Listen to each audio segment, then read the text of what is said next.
Hey guys, welcome to the Fortified channel. Privet, ciao, bonjour, guten tag, and hola to my foreign friends. Today we're going to be talking about metal scales and vintage pocket knives.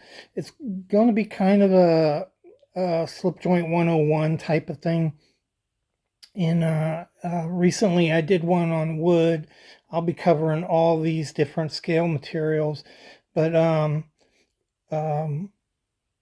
as far as valuation, metal scales are kind of the bottom of the list. So if you had two knives exactly alike, same model, same maker, same year, and one was in metal and one was in jig bone, the jig bone one is going to be more valuable.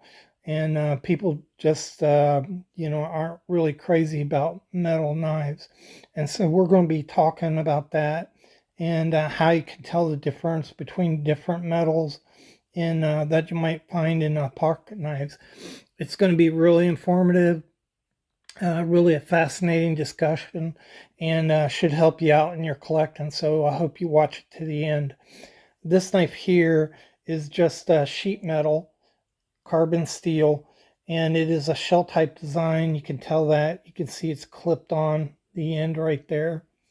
And this is just sheet metal that's pressed out in a mold and put onto a knife. Very inexpensive to make, and it's not worth a whole lot. Um, this is another kind. So this is stamped also, but it has a jig pattern to it. Most of the time they did put enamel into this, making it look black, and you can see that right there. But if you look, it's stamped on. So this is a shellback knife, and again, an inexpensive way to put a knife together. This knife here is a little different, and so this is a cast knife scale. It's one piece, but you can see it's pinned here and pinned here. The bolster is integral to the knife itself, and this was actually done by casting, where they poured metal into a mold. These are heavier than these type of knives. That's your first clue on whether it's cast or not. The other thing is, if you look at the end of the knife, you can see that the scale is very thick. And if you look at this one, you can see it's not so very thick. You see the difference.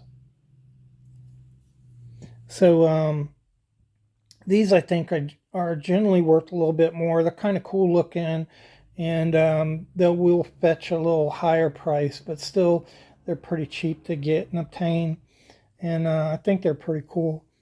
So up from carbon steel, you're going to go to stainless steel. And so stainless steel has this clean, finished look to it. This was used a lot starting in the 1900s when stainless steel first came out, but really in the 50s, 60s, and 70s, this became the go-to for a gentleman's pocket knife. And you can tell the difference between stainless steel. If you look at these two, you see the difference. The stainless steel is just brighter, but also stainless steel is harder. And so if you put a little bit of sandpaper to this, you can tell right away. If you get this stuff all patinaed up, it's just a lot harder to bring back this polished finish to it than it would be with carbon steel.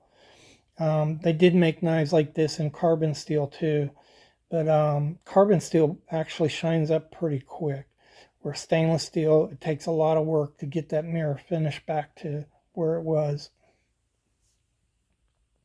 Up from there, you have this kind of material here.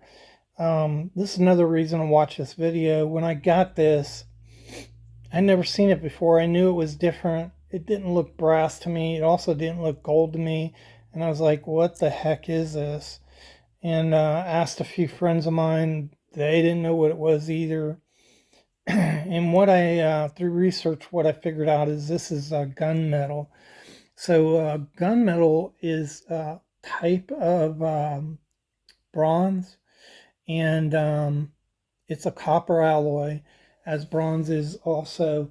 And gunmetal has about 88% copper in it, about 12 to 14% zinc in it, and then or 10, and then it has a little bit of percentage of zinc in it.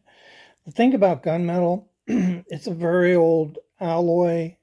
Came out in the early 1800s, and you can get different colorations in it by messing with the formula. So you look at this one here, it kind of looks gold, but especially if you take it off by itself, but it actually has a little rose tint to it, and that's the copper in it. You can kind of see it there. And so if you took gunmetal and you lowered the content of copper in it, you might get more of a brass type gold looking color. And as you increase the copper, you get a much deeper rose gold type look. This knife right here probably has a lot of copper in it to produce this red color. You can see it there. And that's the advantage of rose gold. But that's what you see a lot. It was an inexpensive covering and for cheap knives, but sometimes you find it on expensive knives as well. Up from there, you go to pewter. So pewter's pretty rare to find in old knives. It was one time considered the poor man's silver. And if you look at this sterling silver knife next to the pewter, you can see why. It looks a lot like sterling silver. And this was really prominent in knives up to the 1820s. By the 1840s, they had pretty much quit using it because of nickel silver. Nickel silver just looks a whole lot better. It's a lot more durable than pewter. And pewter is a tin alloy, and it's about 85-90% tin. And then the rest, they could put different additives in it. They put a compound called antimony in it, and sometimes it had bismuth in it, and sometimes arsenic. And so it just kind of faded away. This knife is interesting because it dates from the 1880s, which is really late to have pewter in it. Next up from there is aluminum. Aluminum is a metal, and it's pretty soft though. And so most aluminum that you see in knives is an alloy. They take 95 to 99% aluminum and put a little bit of tin or some other metal in there to produce the alloy. It's really strong though, and initially people didn't really like aluminum. It was more of a curiosity, but nowadays there's a lot of aluminum in knives. And advantage is this is a big knife, and it's pretty light, really light, and would be easy to pocket this big sturdy knife. Aluminum is the main component in most aircraft structures. It's really strong when you put an alloy into it, and it's just fine in a knife. Next up is brass, and this is brass. It has kind of a cold gold color to it, and brass again is a copper alloy. Brass is about 65% copper. And again, you can mess with the alloy content of these alloys to create different colors.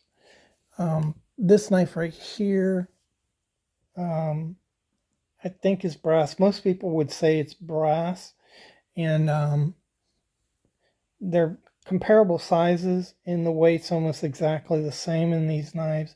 You can see though that this one on the left has more of a rose color to it. So it's got a little more copper in it. And I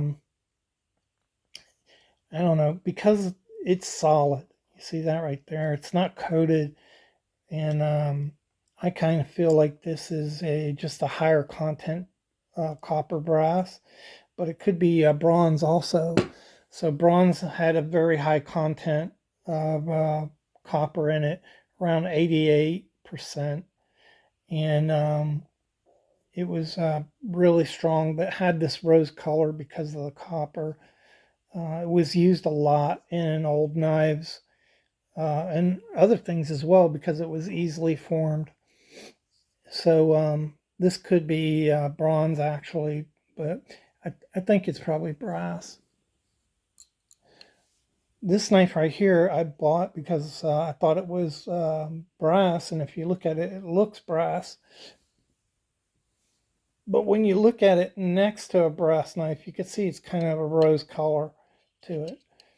So again, it could be brass with just a little more copper content, or this could actually be bronze, or it could be gunmetal.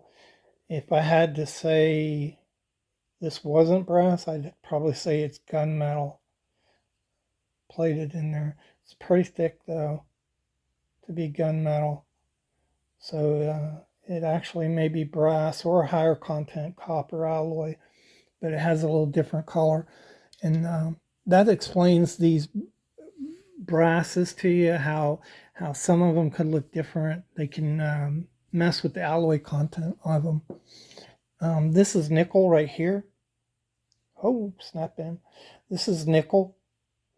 And nickel looks silvery. And if you put it up next to stainless steel, you see the color difference right away. So nickel is described as a silver white metal with a gold tinge. And if you hold it on its own, you don't really pick up that gold tinge on there. But when you put it next to something really silvery, you can see it has kind of a yellow, to it. And if you put it up next to, see how much more silvery the aluminum is next to the nickel. And this has been polished, I don't know, a couple months ago, I think I polished it. It hasn't patinaed a lot. So nickel, kind of looks like stainless steel, but it's actually kind of yellowish if you put it up to a true stainless steel.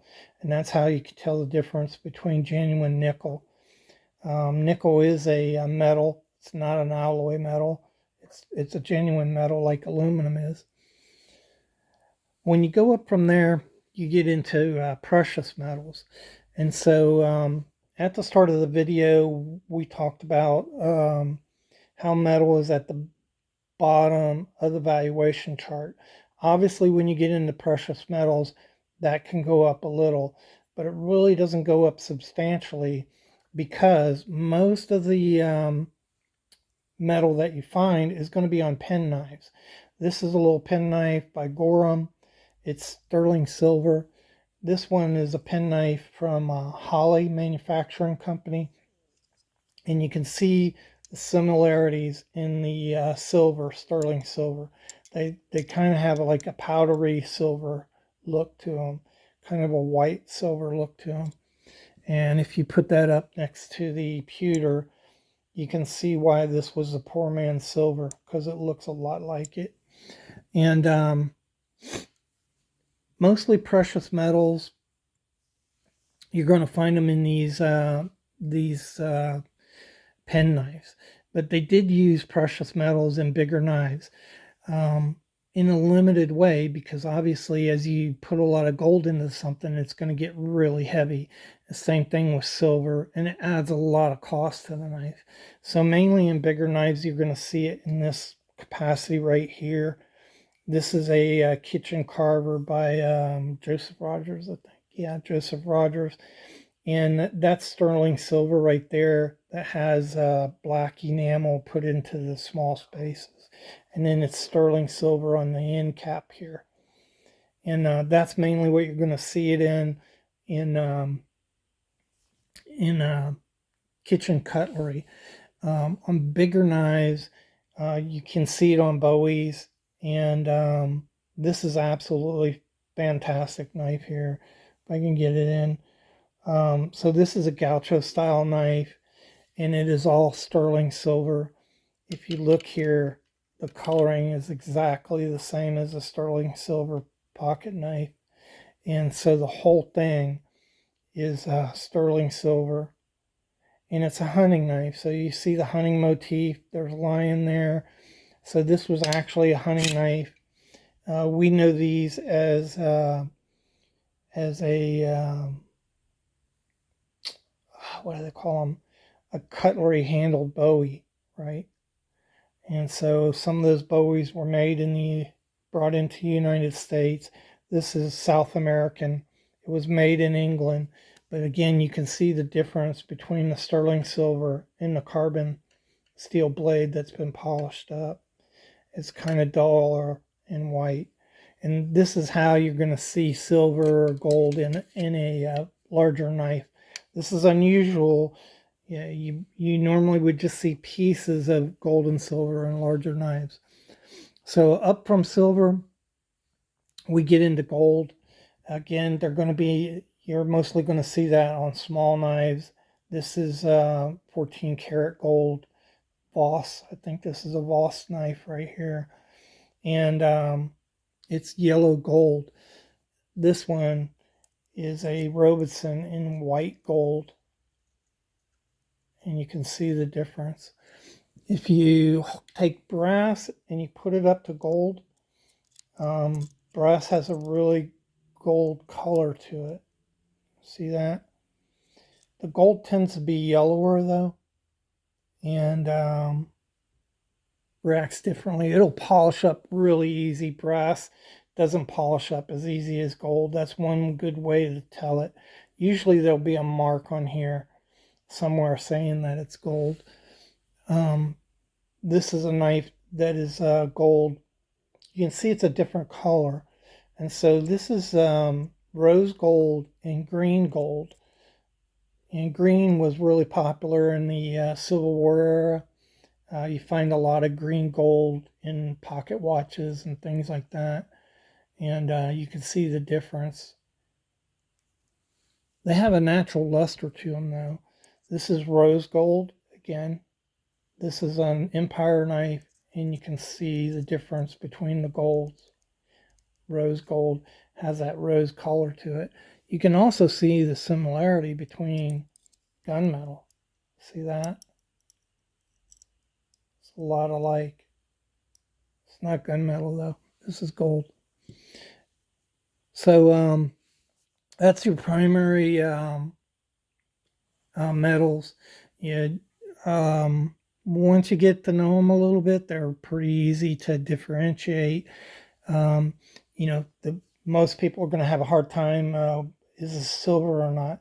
It's got kind of a whitish tint to it when you look at it next to. Hey, lost my stainless steel. When you look at it next to stainless steel, pretty easy to tell the difference in them. And gold the same way. Gunmetal is going to have kind of that rose color to it. It's going to be on cheaper knives usually. They didn't normally put it on a more expensive knife. And rose gold is like pewter. They just didn't use it a lot. So those are your primary metals. I hope you enjoyed the video. If you'd like to see more content like this, I'd appreciate it if you go ahead and subscribe. We put out content every week for you guys and try to make it interesting for you. So remember, you'll know the truth. The truth will set you free.